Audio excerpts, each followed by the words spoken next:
Welcome. Welcome to you, yes, you, the listener, sitting right there, wherever you are right now. We are so glad you are joining us for another incredibly exciting deep dive. Oh, the energy is high today. I love it. You know it, because, well, what if I told you that the very things we were all taught to do to make someone fall in love with us, the grand sweeping gestures, the constant texting, the desperate desire to be your partner's absolute everything, are actually the exact behaviors that are biologically guaranteed to push them away?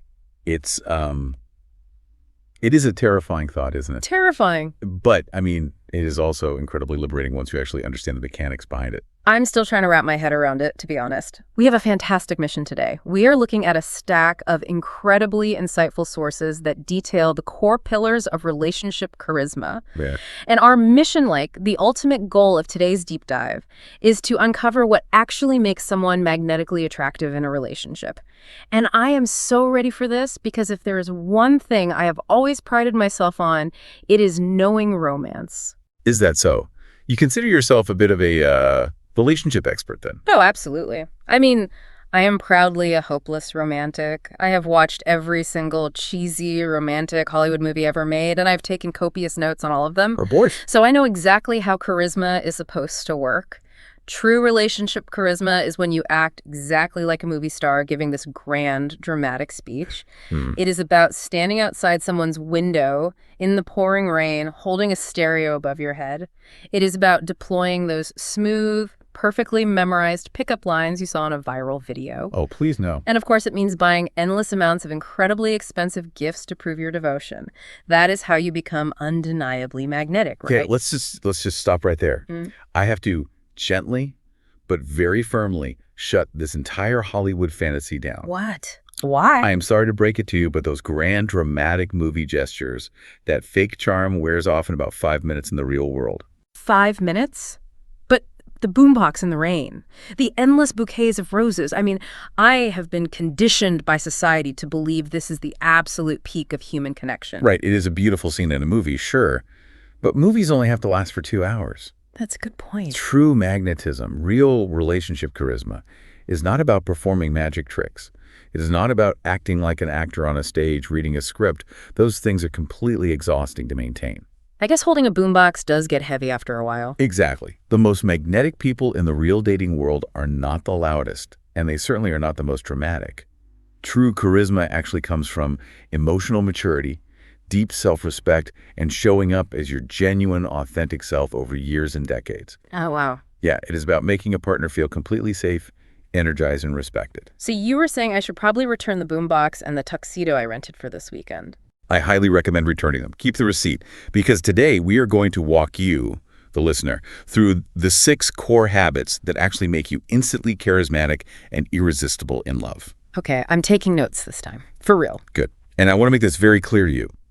Whether you are entirely single right now, whether you are casually dating around, or even if you have been in a long-term marriage for 20 years, these 6 habits are going to completely redefine how you view attraction. Okay, you have my full attention. We are leaving the Hollywood myths behind. We are putting the movies away. Perfect.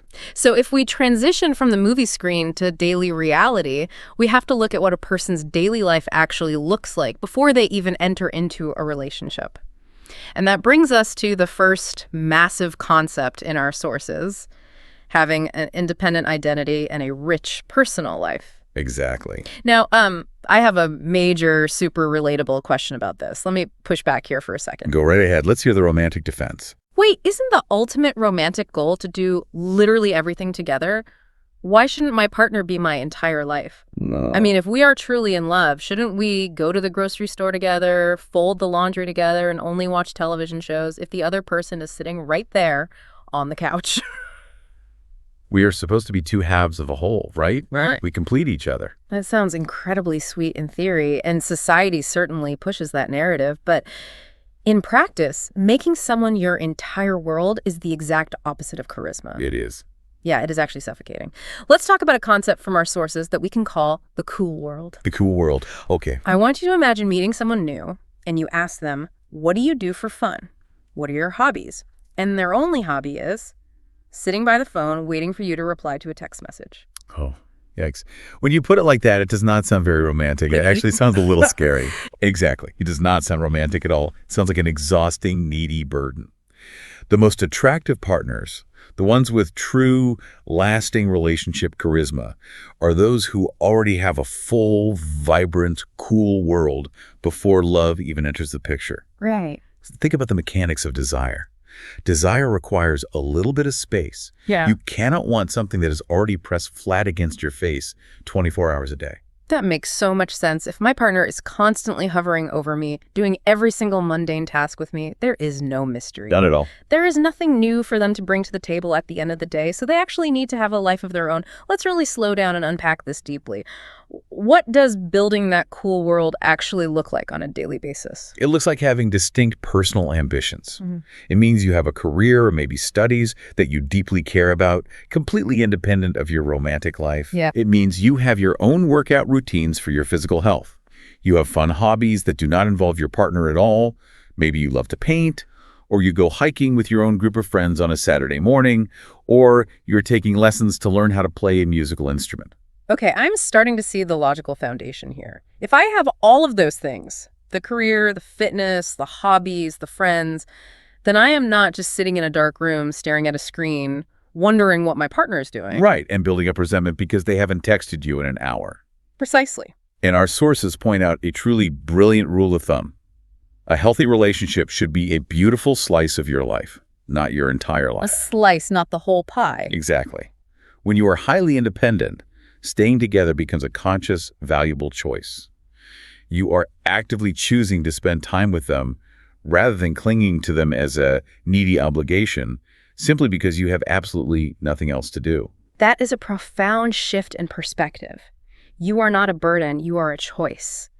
And when you have that vibrant life, when you come back from that Saturday morning hike with your friends, you bring a totally different energy into the house. You bring stories, you bring excitement. You really do. When you have your own passions, your own battery is charged. You become someone who naturally brings joy into a space rather than draining the joy from it. And this naturally introduces a perfect phrase to describe this specific type of energy: to light up a room. To light up a room. Yes, to light up a room means to bring immense joy, charm, and positive energy into any social setting. Her genuine smile and positive energy can instantly light up a room wherever she goes. I love that phrase, and it makes perfect sense in this context. You can only light up a room if you are generating your own electricity. You cannot rely on your partner to be your power source. Exactly. You are a generator, not just a battery that needs constant charging. Okay, so you have established your own independent life, which is great. You are a generator. But independence creates a new kind of friction. Sure does. When you finally do come together at the end of the day, how do you bridge the gap between your two separate worlds? You have had your day, they have had theirs. How do you reconnect? That is the big question. That requires a very specific type of presence. And that brings us to the second habit, becoming an active, deep listener. But again, I must challenge this with my deeply ingrained Hollywood ideals. I'm ready for it. What is the challenge this time? Well, isn't listening basically just sitting quietly while I wait for my turn to speak? Oh, no. I mean, while they're talking, I am just in my head planning what brilliant, witty thing I'm going to say next. Or better yet, when my partner complains to me about a terrible day at work, shouldn't I immediately jump in and fix their problem? Absolutely not. Like a mechanic fixing a broken car engine. I want to look like a hero. I want to call their boss, outline a 5-step career plan, and solve the whole issue. I have to laugh at that mechanic analogy. It is so incredibly common, but it is completely wrong for building genuine charisma. You do not need to be a mechanic, and you certainly do not need to be a hero who provides instant, unsolicited solutions. But I want to fix it. Their problem is causing them pain. If I love them, why shouldn't I fix their problem immediately? Let's look at the underlying psychology of the fixer. Often, when we rush to fix our partner's problems, it is not actually because we're trying to help them. It isn't. No, it is because their negative emotions are making us feel uncomfortable. We want to solve the problem quickly so that we can stop feeling anxious about their sadness. It is actually a slightly selfish mechanism disguised as being helpful. Wow. Real charisma is about giving someone your absolute undivided attention and sitting in that discomfort with them. Rushing to fix it is actually about ending my own discomfort. That is a heavy realization. It is. Now let's look at the modern epidemic we are facing right now when it comes to attention. Most people do not actually listen during a conversation anymore. That's sadly true. Picture a standard living room in the evening. Two people are sitting on the couch. The television is playing in the background. One person starts talking about a frustrating interaction they had at the bank. What is the other person doing? Let me guess. Looking at their phone. They are literally scrolling through their social media feed on their phone, swiping up, while just mechanically nodding their head and saying, uh-huh. Yeah. Yeah, that's crazy. Oh, that is the worst feeling in the world. When you are pouring your heart out and you look over and the other person is clearly looking at a video of a cat on the internet. You feel entirely alone in a shared room. It destroys attraction instantly because it signals to their nervous system that they do not matter. So let's unpack the actual mechanics of deep listening, according to our sources. Okay, how do we do it right? When your partner is talking about a hard day, the very first step is physical. Put your phone completely face down on the table.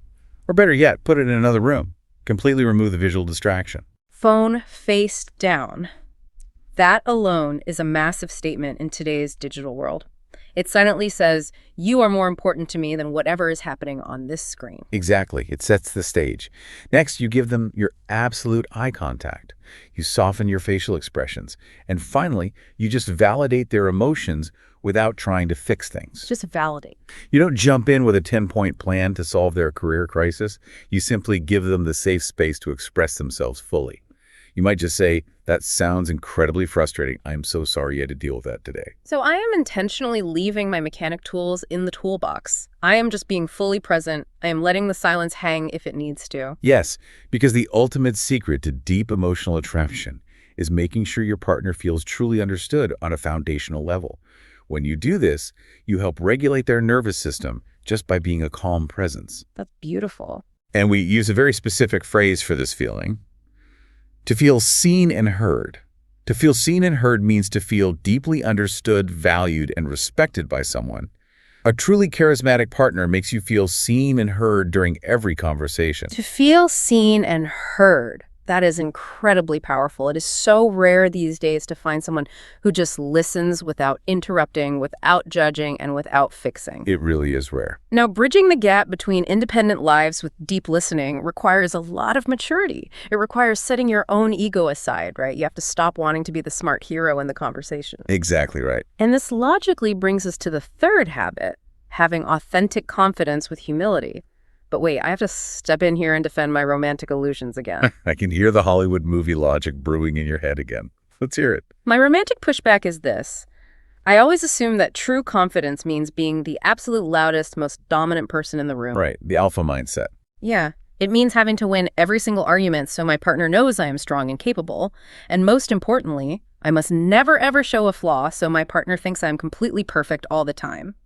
I have to be Superman. This is a classic fundamental misunderstanding of human behavior. What you were describing is not confidence at all. It's not. That is fake confidence, which is entirely driven by a very fragile ego. Fake confidence is loud, it is arrogant, and it constantly, desperately needs to win every tiny argument just to feel okay about itself. Okay, so if puffing your chest out and never admitting defeat is fake confidence, what does true confidence actually look like? How do you recognize it? True confidence is actually remarkably quiet. It is peaceful. It doesn't need to announce itself. For example, it means you are not threatened by your partner's success. If your partner comes home and says they got a massive promotion at work and they are now making more money than you, fake confidence gets jealous. Fake confidence tries to minimize the achievement or immediately brings up its own accomplishments to compete. Because fake confidence feels like love is a zero-sum game. If you are doing well, it must mean I am losing. Precisely.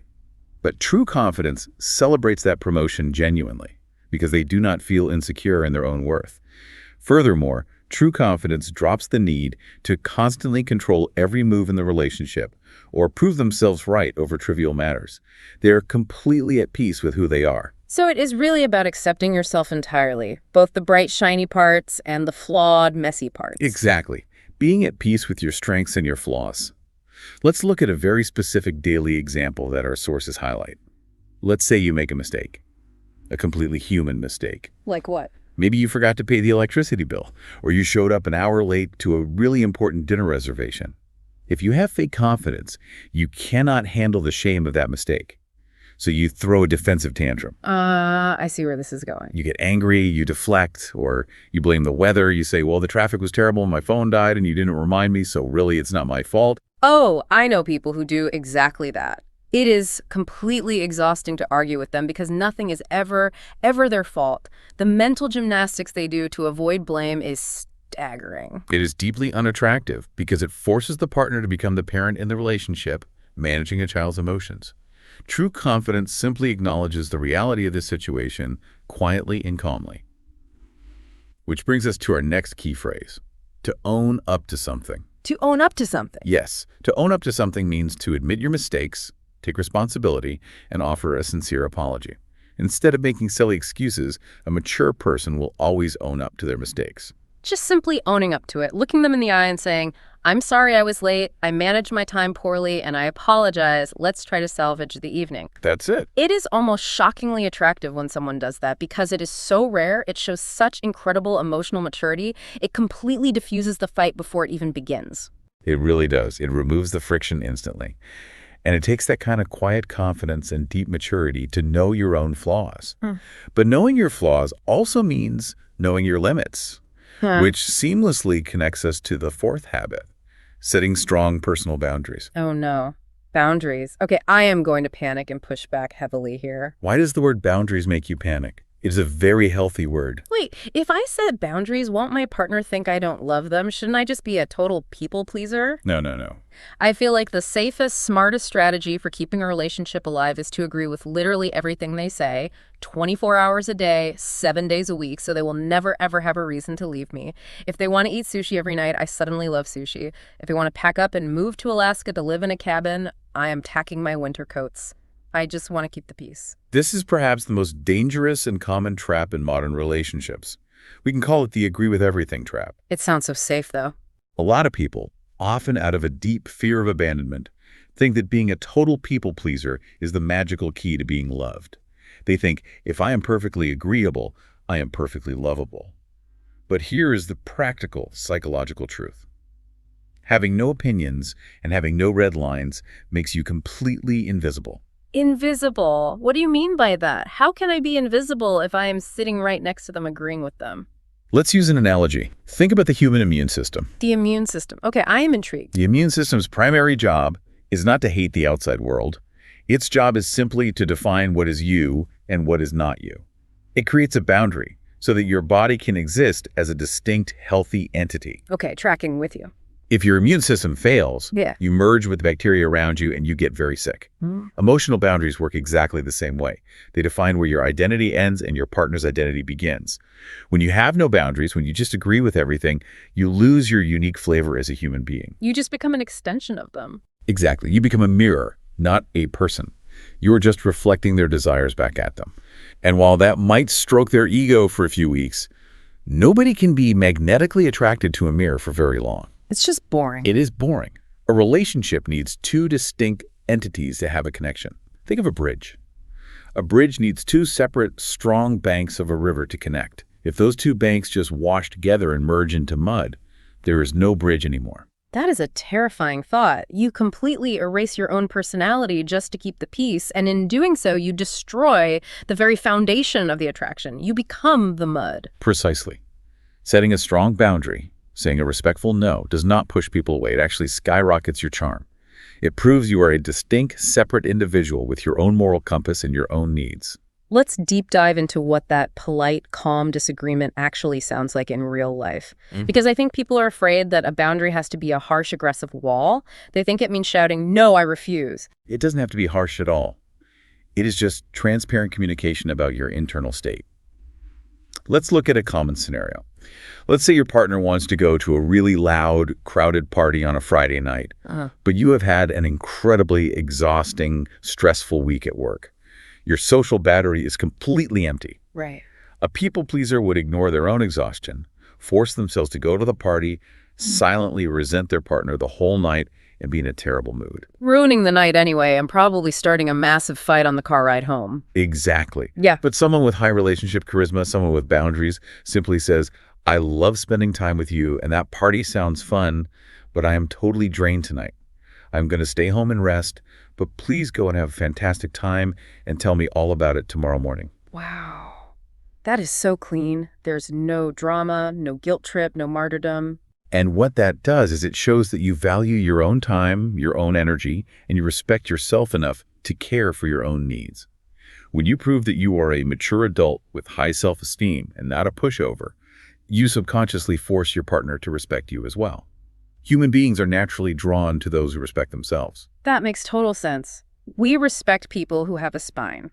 But if we are setting boundaries and we have different opinions, that is naturally going to create some friction. We are two different people, so we are going to disagree occasionally. Of course. How do you handle that tension when it arises? Well, that leads us right into the fifth habit, combining high emotional intelligence, or EQ, with playful humor. Friction and tension are inevitable. Life is not a perfectly smooth ride. But wait, handling a crisis is my absolute favorite part of the romantic movie. Here we go. This is where we get the dramatic, cinematic arguments in the pouring rain. We stand in the street, we yell passionately at each other, the orchestral music swells in the background, and then it is followed by an intense, tearful reconciliation. That is passion. That is how you show you really care. Again, I am firmly pulling us back down to reality. Life is mostly not cinematic scenes in the rain with a soundtrack. It's not. No, life is mostly unexpected curveballs, extreme work stress, leaking roofs, flat tires, and getting stuck in incredibly annoying traffic jams when you are already late. I have to admit, traffic jams are significantly less romantic than shouting in the rain. Much, much less romantic. Okay. And how you handle a mundane, annoying crisis reveals your true level of emotional intelligence and your true charisma. Let's walk through a very real scenario from our sources. Imagine you and your partner are driving to the airport for a highly anticipated vacation, and the car suddenly breaks down on the side of the highway. A total nightmare scenario. The stress levels are instantly at a 10. It is extremely stressful.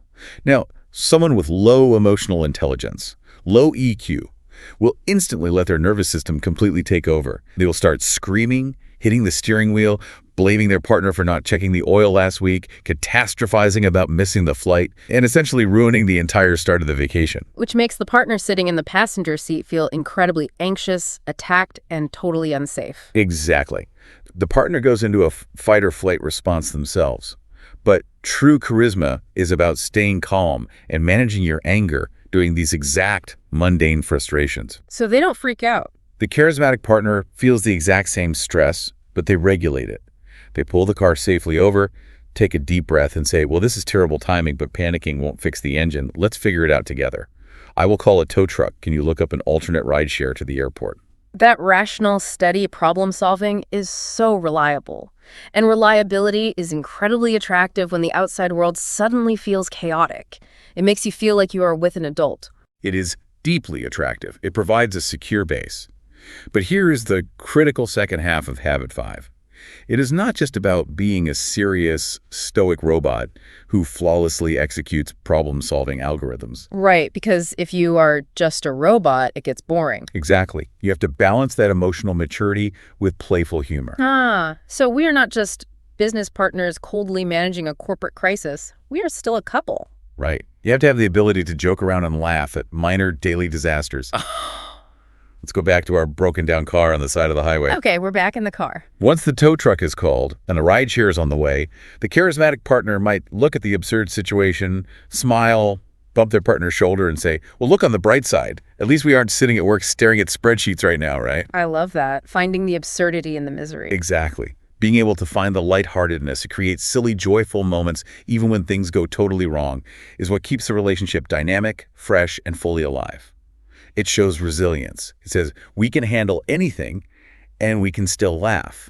I really love that balance. You are a safe, sturdy harbor in a storm, but you are also a genuinely fun person to be stuck in the storm with. Okay, so if you are bringing that high level of humor, joy, and emotional maturity into the relationship, there is absolutely no room left for childish manipulation. None. Which brings us to our final, incredibly important point, habit number 6. Open gratitude versus playing games. This is a huge, critical topic, especially in the modern dating era where everyone seems to be overthinking every single interaction. Let me bring up the ultimate modern dating trope. My romantic, or perhaps my slightly toxic pushback here is this. Shouldn't I play hard to get?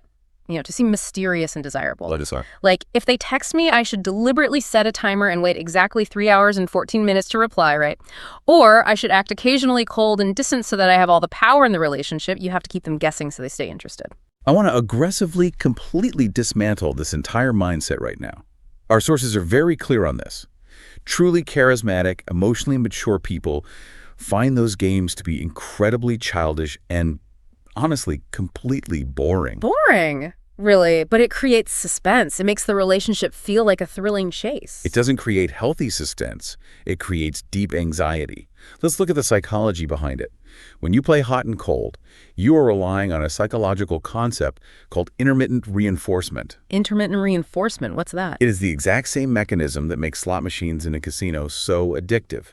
Sometimes you get a reward, sometimes you get nothing. It creates a dopamine spike driven by panic and uncertainty. People often mistake that anxiety for passion. But it's not passion, it's just a dysregulated nervous system. Wow, so I'm basically turning my relationship into a toxic slot machine. Exactly. And a charismatic person who values their own peace of mind will walk away from a slot machine very quickly. Real power in a relationship does not come from acting cold or withholding affection. Real power lies in profound emotional vulnerability and consistency. So if I see the text message and I am not busy, no waiting 3 hours to text back. If you see the text and you have a moment, just reply. It is genuinely that simple. Don't overcomplicate it. We have a great phrase for this specific type of behavior we want to absolutely avoid, to play mind games. To play mind games. Yes, to play mind games means to manipulate someone emotionally or act dishonestly to gain power in a relationship. Charismatic people express their feelings honestly instead of trying to play mind games. It is so refreshing to just hear someone flat out say, don't play mind games. Just be honest. If you like them, show them you like them. Yes. And beyond just avoiding negative games, true charisma involves actively and explicitly expressing open gratitude. It is the immense quiet attractiveness of looking at your partner and explicitly saying, I love you, out loud, or genuinely thanking them for a very small, mundane daily gesture. Like thanking them for making the morning coffee. Exactly. Think about how incredibly easy it is to forget to say thank you when someone makes the coffee every single morning for 5 years straight. It just becomes part of the furniture of your life. You wake up and you just expect the coffee to magically appear in the kitchen. Right. It becomes an expectation rather than a gift. And that leads to a very dangerous, slow-feeding relationship dynamic. Which brings us to our final key phrase for today: to take someone for granted. To take someone for granted? Yes, to take someone for granted means to fail to appreciate someone because you have become overly accustomed to their presence or kindness. Expressing daily gratitude ensures you never take someone for granted in a long-term relationship. Wow.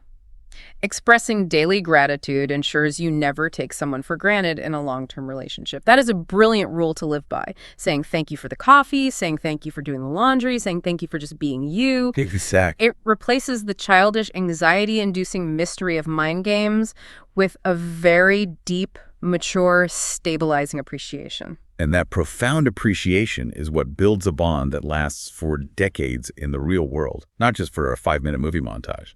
This has been an absolutely incredible journey today. We have entirely dismantled my Hollywood movie delusions, and I think I am finally ready to operate in the real world of adult relationships. And I'm glad to hear it. We have covered the independent, cool world, the power of deep listening, the peace of authentic confidence, the necessity of strong boundaries, the balance of EQ and humor, and the maturity of open gratitude. Now we are coming to the end of our deep dive. So let's wrap this up. Well, I want to leave you with a final provocative thought that really builds on everything we just discussed. Oof, lay it on us. If you truly master these 6 habits we talked about today, if you cultivate your own independent life, if you practice deep listening, quiet confidence, strong boundaries, emotional intelligence, and open gratitude, you don't just become magnetically attractive to your partner, you actually become magnetic to yourself. Magnetic to yourself. That is fascinating. Yes. You will find that you actually enjoy your own company so much more. You respect yourself more. And being genuinely happy with who you are when you were sitting completely alone in a quiet room. That is the ultimate foundation of not just a great relationship, but genuinely great life. You become magnetic to yourself. I absolutely love that. Okay, before we say our final goodbyes, we must do our crucial review section. We always want to make sure these concepts stick with you, the listener, and that you have the vocabulary to talk about them. Right. Let's lock it in. We are going to recap our 5 key phrases one by one. I will introduce the phrase, you give a quick, simple summary of the meaning, and then you must read the exact example sentence one more time. Ready. I am fully ready. Let's cement this knowledge. Awesome. Review number 1, to light up a room. Summary. Bringing magnetic, bright, and infectious joy into any social space because you have your own vibrant life. The exact sentence, her genuine smile and positive energy can instantly light up a room wherever she goes. Perfect. Review number 2, to feel seen and heard. Summary. Feeling deeply understood and emotionally validated by your partner because they are truly listening, not just fixing. The exact sentence. A truly charismatic partner makes you feel seen and heard during every conversation. Review number 3, to own up to something. Summary. Taking full, mature responsibility for your mistakes and offering a sincere apology without making defensive excuses. The exact sentence. Instead of making silly excuses, a mature person will always own up to their mistakes. Excellent. Review number 4, to play mind games. Summary. Using emotional manipulation, acting cold, or being dishonest to trick someone into wanting you or to gain power. The exact sentence. Charismatic people express their feelings honestly instead of trying to play mind games. And finally, review number 5, to take someone for granted. Summary. Forgetting to appreciate your partner's kindness because you've simply become too used to having them around. The exact sentence. Expressing daily gratitude ensures you never take someone for granted in a long-term relationship. Beautifully summarized. Okay, to you, our listener, we have reached the end, and I have a very important question for you, and we absolutely want to hear your answers. Which of these 6 charisma habits do you think is the hardest to master in a relationship? Do you struggle more with setting boundaries or avoiding mind games? Let us know in the comments below. I am very curious to read those comments. Real human behavior is always so fascinating. Me too. Thank you all so much for joining us on this incredible deep dive. Stay curious, keep working on that true inner charisma. Remember to return your boom boxes, and we will catch you on the next one. Goodbye.